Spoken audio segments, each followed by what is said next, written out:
Happiness is beautiful, it's a kind reality. Happiness is the highest good, happiness is free. So let's be so very happy. Yeah, let's be so very happy. Yeah, let's be so very happy.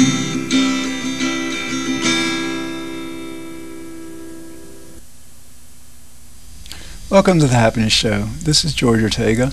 I'm here with Lionel Ketchian, and we're here to talk about happiness because happiness is, always has been, and always will be the point of it all. Today we have a very interesting show for you. We're going to have a conversation about happiness, free will, and determinism. And basically we're going to try to explore how understanding that fate or destiny or God controls our wills rather than our having a free will can really help us to be happier, treat each other better, and treat ourselves better. Okay, Lionel, before we start, I just want to begin with a quote to kind of like set this up. There's a famous philosopher, physicist. His name is Sir James Jeans. He's British, and he wrote a book that was published in 1943 called Physics and Philosophy.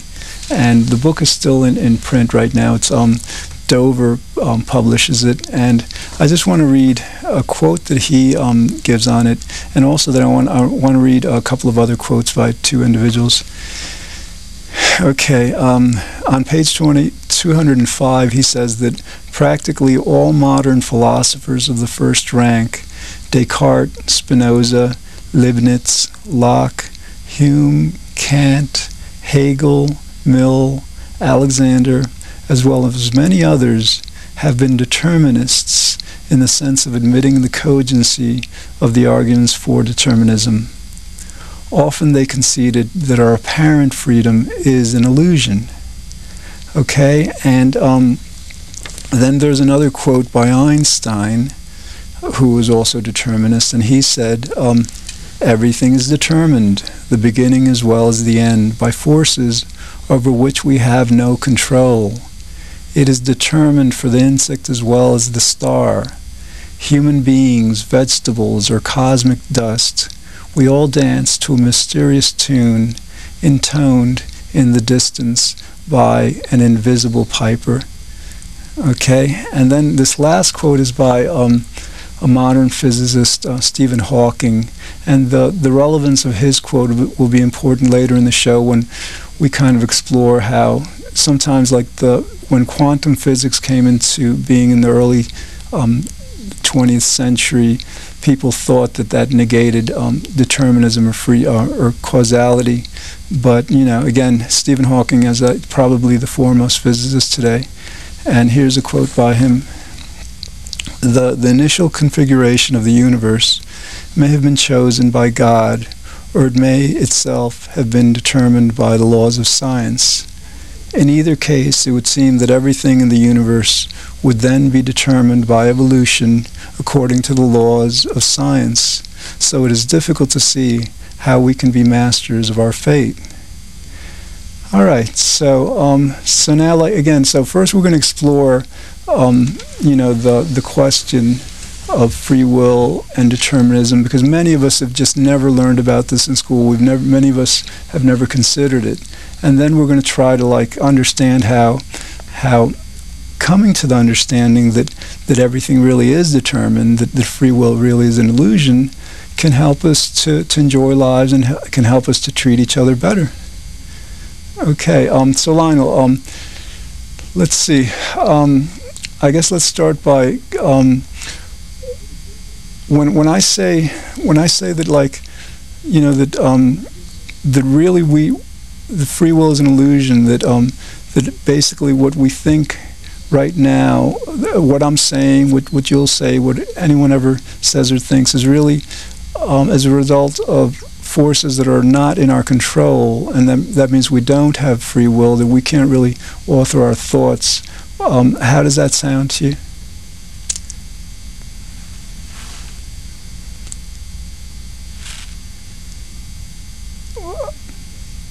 What? That was part of my answer. Okay, so well, that's interesting. So part of your answer was like that I don't have to answer. Right. That's part of my answer, and I think that we are on two sides of the fence here. That you feel things are declared by fate, so to speak, and that, I find that very interesting. I've been dying to have this discussion with you because I'm interested to know more about it. And I have an open mind, although I think that on certain levels, we think we have choices and we can overcome fate, but I don't think actually we do, because I think we become reactionary, and that puts us right in the hands of fate again. But I think it depends on what step of the what level we might be talking out of. I think, and it's very hard because we haven't really numbered or named levels of, shall we say, consciousness to really talk about this in a, but we're going to talk about it, and I think I find this fascinating subject, and certainly you're well versed in it, that's for sure. Okay, so could you maybe present an example of a thought that you would think that we were just like completely free to think, or of an action that that we undertook or experienced that was completely our choice and wasn't determined by anything? Yes, I think for the most part, for example, people are unhappy because they're reacting to situations, people, circumstances, and so they live their life not by choice but by reaction. There's an example of unhappiness in action and in motion. I think that happiness is a clear state of breaking through that illusion and finding that you do have a choice in how you respond, rather than how you react or how you allow yourself to be manipulated by an event, so that you can have something happen. For example, we started the show, and I don't pre-plan anything. I mean, I free flow, and that's just me. And if I make a mistake, if I'm wrong, who cares? I know I don't.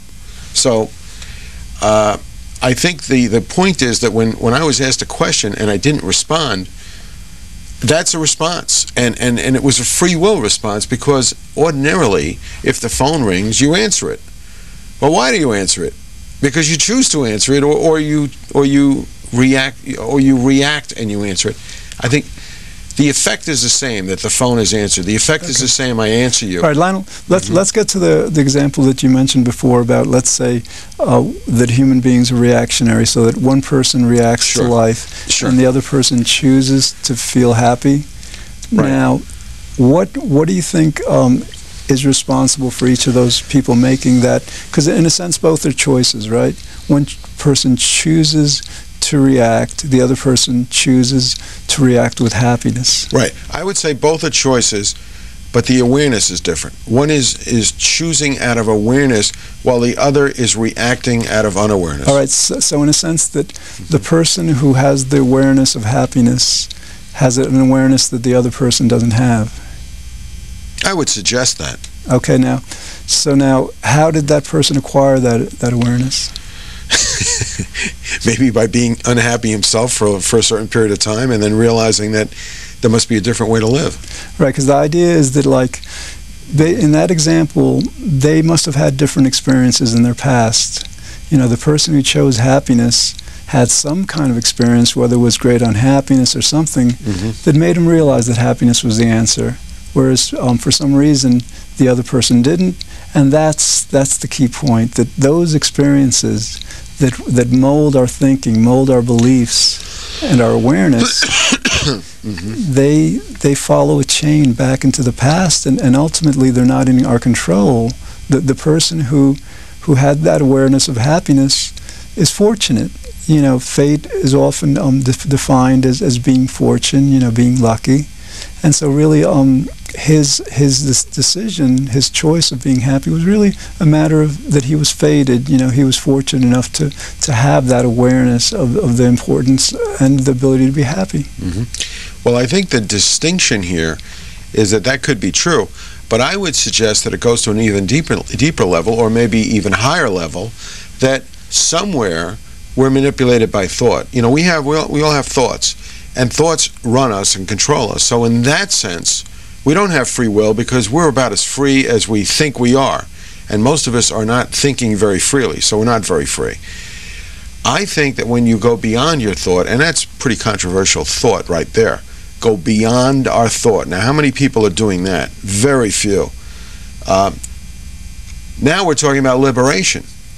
And liberation is the kind of truth that I'm referring to, which says that we're going beyond any self-imposed prison that thought or others can put us in. All right, but again, like I want to make this really tight about free will and determinism, because let's say we get to that kind of an awareness, that again would be something that we were fated to arrive at. That it's not something we chose; it's something that kind of like past experiences created the conditions that led us to make that choice. So what I'd like to do, though, is before we get too much far into this, because this is the importance of this show, is explore how, when we believe that we and other people have free will, that causes us to wrongfully and unnecessarily blame other people, for whatever they did. And when we believe that we have free will, that causes us to unnecessarily blame ourselves and feel an unnecessary guilt, the pain of guilt. So, what are your feelings about? Well, I think on the other side of the point, now that I feel happy and accepting, and actually, my happiness is based on self-acceptance and acceptance of others. It's based on forgiveness of myself and others, and the fact that people are capable of doing anything. And I don't have to judge them. I can observe them doing what they do, but I don't have to necessarily judge them. And I feel that that they are making their own choices, but from a limited perspective, but not necessarily controlled through fate. All right. So then basically you're saying that you still don't understand that determinism is how you still have the belief that we have free will. Oh, I have no beliefs whatsoever in terms of that. I mean, I'm studying science, and if you're going to introduce a belief into a science, it's just not going to hold water. It has to go beyond belief. That's what I'm saying. So basically, no, by what you just said, you kind of feel that a person, is free to choose happiness or not. Absolutely. All right. So let me present another way of understanding why this freedom is just is an illusion. It's not really the reality. Basically, we are matter. Everything in the universe is matter. We're material. Atoms, electrons, protons, subatomic particles, and matter travels through the universe, through space. It's kind of like, it's really best defined as space-time, because it's really one entity, but in general we can define matter as traveling through space in time, So the idea is that what happens, let's say in this moment, like as we're talking, as we're discussing, the state of the universe at this particular moment was dependent upon the state of the universe at the immediately preceding moment. It's kind of like billiards, you hit a billiard ball, the one hits the next, and the next, kind of like a chain of causation. So that chain of causation can go backwards, and it follows time. So, like, for example, let's say a person chooses to be happy, Well, that thought occurred in time, and that particular moment in time was entirely dependent upon the state of the universe at the previous moment, and then that moment was entirely dependent on the state of the universe at the moment before that. Okay, so when you follow that line of cause and effect backward in time, one moment being the result of the previous, then you realize that this chain of moments travels far beyond when any of us were born, so that you have events that happened before we were born, ultimately determining everything we think and do, like, for example, whether we'll choose to become happy. Well, I would suggest to you that when you talk about matter and you talk about the physics, quantum physics. We're really into a realm where, although matter, let's say, seems to exist, matter exists infinitesimally surrounded by space. So space certainly exists because there's an awful lot of it, an awful lot more space than there is matter, actually. But matter exists within space. And what I'm really saying here is that when you're talking about cause and effect, you're talking about a Newtonian archetype of a ping pong effect. The ping pong goes off, triggers off another ping pong, that triggers off, and so there's cause and effect, cause and effect, cause and effect, with maybe original cause being either God or the Big Bang or what have you. But actually, it could be a very different way of looking at it, and that could be that it's not actually cause effect, but it could be this present moment now, which goes beyond matter and just goes into maybe an awareness of God, that God is unfolding right in this moment, outside of cause and effect, outside of Newtonian physics of the past, the present, the future. It's only now. All right, but in a sense, you're presenting a scenario of possibility, that it's possible, right? But on the other hand, and that's why I read that quote by Stephen Hawking, because Stephen Hawking is a modern physicist that takes into account all the findings of quantum mechanics, of quantum physics. And so the idea is that while it's possible that there is an existence beyond space-time, every scientific fact, every scientific finding, principle, that we've discovered leads to the opposite conclusion. Leads to the irrefutable, really, fact that there is cause and effect that matter is governed by that. So again, like while we can, introduce possibilities, the great weight of our knowledge is really grounded in the understanding that matter is controlled by cause and effect, and our world is controlled by cause and effect. So that means that our thoughts and our actions are equally controlled, and that's why this free will is an illusion. I want to get back. Now, I wanted to say something about that, and that's that. Although quantum physics has understood the submolecular structure of matter, and even to the point of origination of matter being a possibility and not even an existence, a flash, without an actuality. But I mean, it's even reduced to that. Well, no, quantum physics never says that. Yeah, well, but that's okay. We can just call it matter and call it a smallest piece of matter. That's all right. But there's another aspect to all of this, and that's that quantum physics hasn't completely understood how the whole structure holds together, and it has agreed that the integral part of it is interconnectedness, and it hasn't really understood how all this matter in space can all hold together and not fall through one another. So I think one of the other aspects of what we're really saying here is that we're interconnected. And at that level, at an interconnected level, we might have the same thoughts, same feelings, same goodness. But that doesn't mean that we have to be determined by our thoughts, because as human beings, we now could go beyond thought. And the proof of that is meditation as an example. There may be very few people on earth who could meditate to the degree that I'm discussing, but basically, meditation is being present without thought and going beyond thought. That doesn't mean you have no thoughts, but it does mean that your thoughts do not control and decide to label you who you are. In other words, your thoughts are not creating an egotistical self. Okay, Lionel, when you refer to someone who's meditating, you refer to the experiences of the meditator as not being thought, without kind of like exploring what they actually would be. You'd have to understand that whatever they're experiencing is experiencing within time. The person is experiencing it within time, right? So it's no different. Well, time's an illusion. No, time is... Time is man-made. No, the measurement of time is man-made. Okay. right? So the idea is that a meditator, whatever the person is experiencing, is happening within time and is subject to that same moment-by-moment chain of causality that stretches back before he was born. So, well, can you call now time, right now, this moment?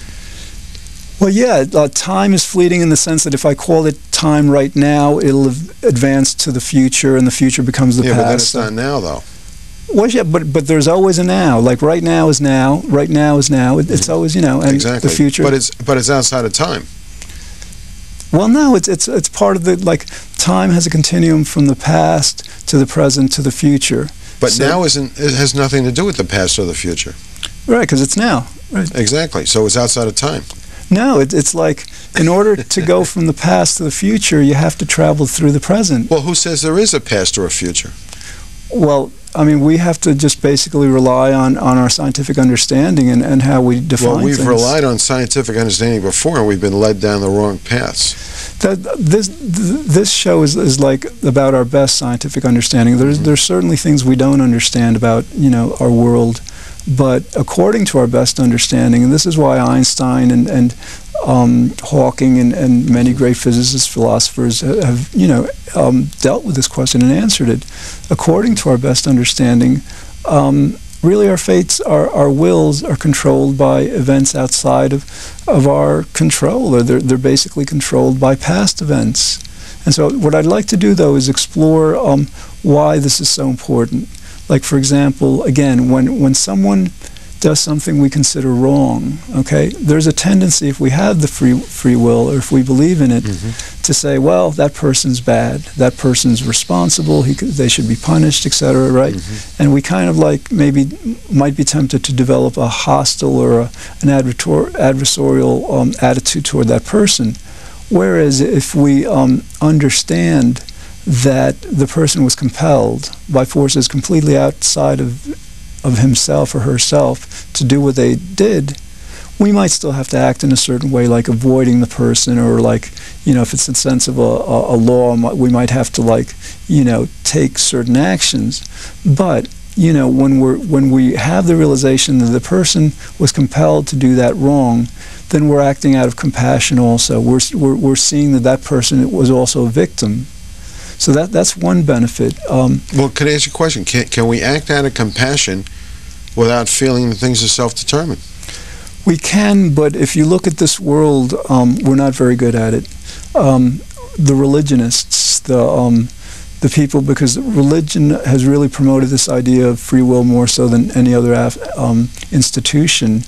They constantly are assailing and attacking sinners, that they're doing wrong, and they're accusing them. They say that because of what they've done, they're even so evil that they deserve to suffer eternally because of this evil. So so this idea that we can attribute free will to people and then act very compassionately for them, and it has great limitations. We just haven't been able to do that that well. So the idea is that yes, we could forgive people without understanding that their wills have been determined, but it's much easier. It's much easier to be forgiving and to be understanding, not just of others, but of ourselves, when we realize that we all do whatever we do because we have no choice. It's like Einstein said, like Shakespeare said, we're all actors in a play. But see, to me, I don't understand how you could say that we have no choice when we have to choose everything. All right, when I say we have no choices, we have no ultimate choice. In other words, the choice that we made was not of our own quote-unquote free will. That choice was made by influences that originated in the past.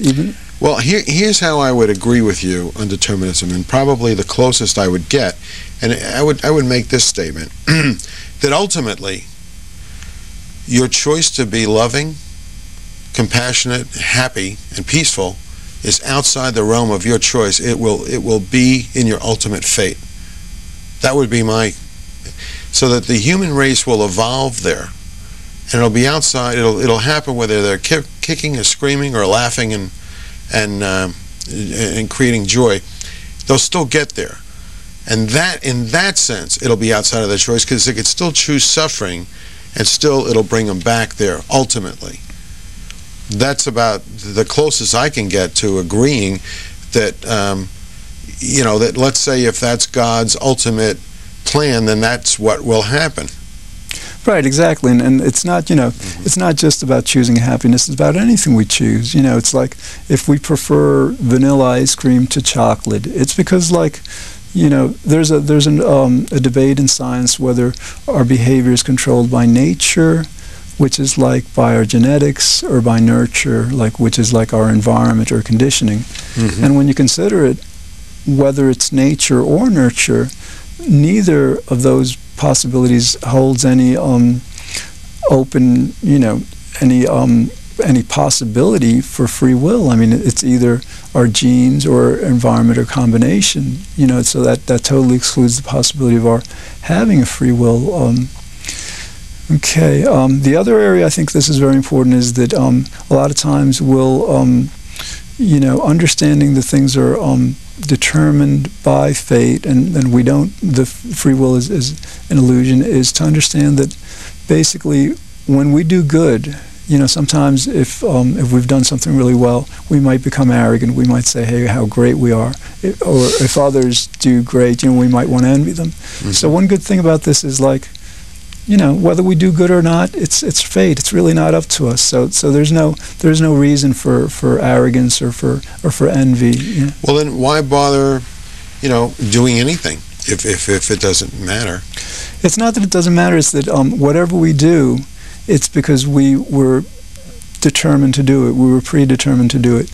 And fortunately for us, we've been predetermined to seek pleasure. We're pleasure seekers. So that's probably our best reason for understanding that eventually the world is going to be very, very happy. All right. Well, that's all we have time for today. I hope we've presented some ideas that'll help in the understanding of, like, how our world is determined by factors outside of our control, and how that can influence our happiness and the happiness of others. Okay, in the future we'll explore other topics designed to help us better enjoy life. This is George and Lionel saying, be good, think well, feel very happy, and I hope you'll join us again next time here on The Happiness Show. Happiness is powerful, it's our underlying need. Happiness is why we live each day. Happiness is destiny. So let's be so very happy. Yeah, let's be so very happy. Yeah, let's be so very happy.